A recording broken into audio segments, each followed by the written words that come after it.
আসসালামু আলাইকুম।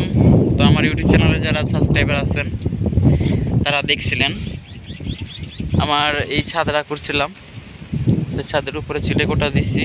তো এখানে একটা কবুতরের জাফটি আনছি। এই ছাদে অনেক সুন্দর করে কবুতর পালবো। তো সবাই মাঠে ধান রোপণ করতেছে, অনেক সুন্দর দেখা যাইতেছে। আর দেখতেছেন জাফটি টাইমে আনছি, শেপটে বসাই দিচ্ছি। এটার উপর একটা চাল দেবো, এই জায়গায় সুন্দর করব।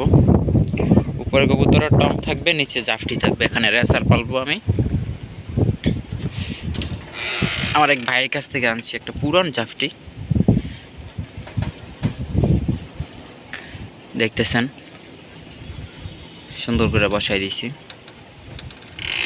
আর এখানে আমি কবুতর পালবো। আর আপনাদেরকে আমি দেখাই নাই, আমার এখানে একটা গরুর একটা শেড করছি নিচে। এই যে এটা গরুর শেড।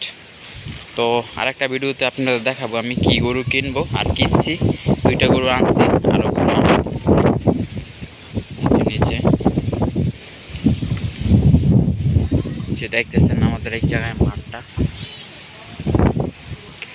এখানে আরও অনেকটি ঘর হয়েছে। আমরা নতুন এই জায়গায় জায়গা কিনছি, জায়গা কিনা বাড়ি করতেছি। তো ওই যে ওই সাইডে আমার তরকারি ক্ষেত আছে, যারা আমার ভিডিও দেখেন। এই যে এইগুলা, এই যে সাইডের গাছপালাগুলো দেখতেছেন, এগুলো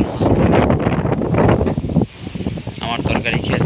আর এই সাইডে আছে এই যে গরুর জন্য ঘাস ক্ষেত করব, যে ঘাস আছেও। ঘাসের পাশাপাশি সাইড দিয়ে কলা গাছ লাগানো আছে। অনেক সুন্দর একটা দৃশ্য। আর দেখেন আমার এই ছাদে অনেক বাতাস, এই জিনিসটা খুব ভালো লাগে।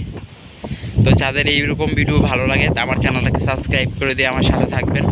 আমি এখানে কবুতর আনবো, এখন কবুতর কিনে নেই, কবুতর কিনে আনবো, ভালো ভালো মানের কবুতর। তো আপনারা দেখবেন আর আমাকে কমেন্ট করে জানাবেন কি জাতের কবুতর আমি কিনতে পারি।